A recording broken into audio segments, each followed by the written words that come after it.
Well, sa ngayon, tuturuan ko naman kayo kung paano mag-connect yung AKASO EK7000 Pro. Ito yung model ito. Paano mag-connect sa aking Android phone. Alright? Paano ba nga ba co-connect? Alright? For that, mga ka-Daisler, kung bago ka pa lang sa aking channel, hit naman yung subscribe button at pahit naman ng notification bell para updated kayo sa ating mga susunod na videos. Alright? Naklik na ba? Thank you. And then paki-follow na rin ang aking Facebook page, Mr. Daisler Joe. Ayan, para updated kayo sa aking mga upcoming videos na gagawin. Paano nga ba mag-connect itong AKASO EK7000 Pro? Right, papalitan ko sa inyo.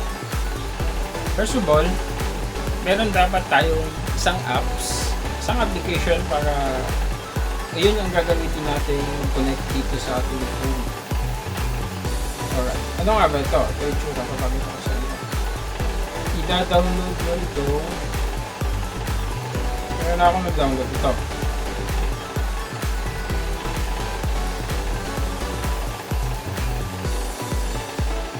AKASO Go.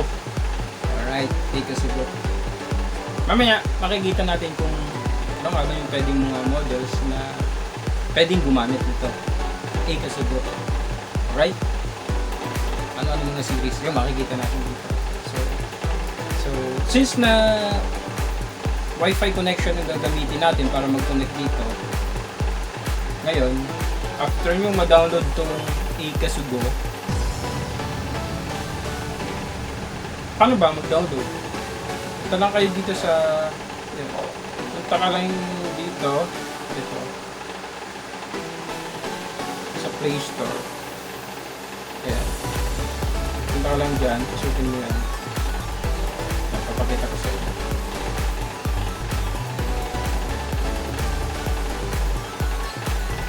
Search mo. Type mo AKASO Go. Tsura niya ito. Ito mga ka-Daisler. Ito yung tsura niya mga ka-Daisler. Ayan. Since na meron na ako naka-install, hindi na ako mag-download. So, alright. So,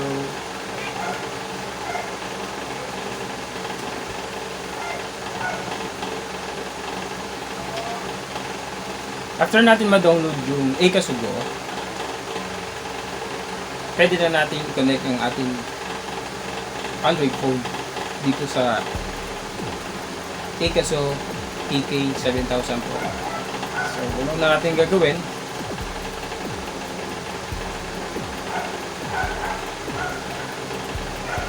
on natin ito, AKASO.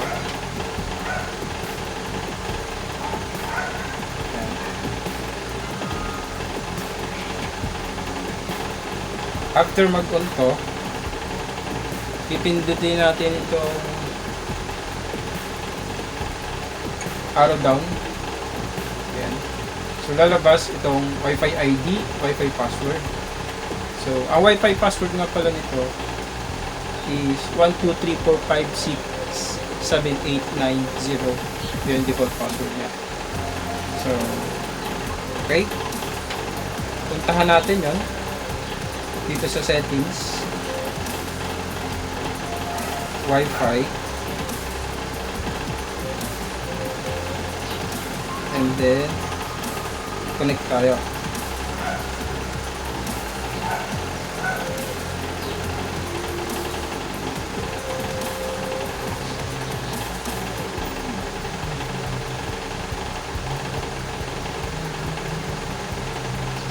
Yan, connect tayo. So, pagkatapos natin makakonect,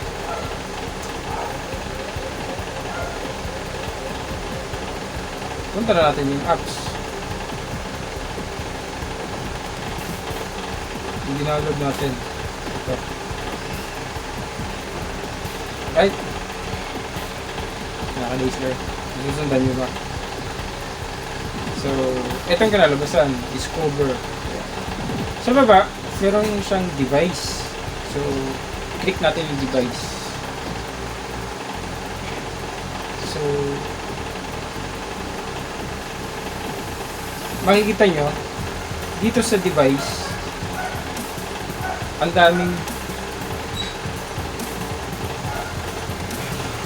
pwedeng unit nagpipilian. So, ibig sabihin, yung AKASO Go is applicable yung apps na to dito sa B50X, Brave 6 Plus, EK7000, EK7000 Pro, Brave 7 LE, Keychain, B50 Pro, B50 Pro SE, Brave 7, B50 Elite, Brave 6 Pro, Brave 4, Brave 4 Pro, Brave 8, Brave 4 Elite, ayan, B8, Sight 100, and then last is B50X Cube. So, ang daming pilihan. Since na EK7000 Pro to, so ititrace natin. Alright?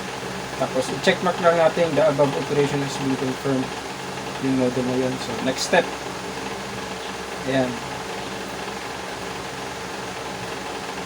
So, connected na tayo. So, ayan. Alright? Ayan.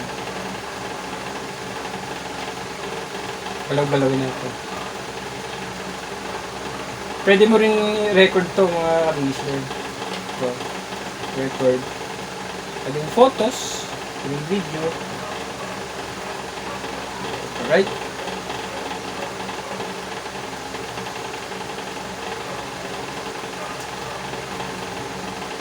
So, yun.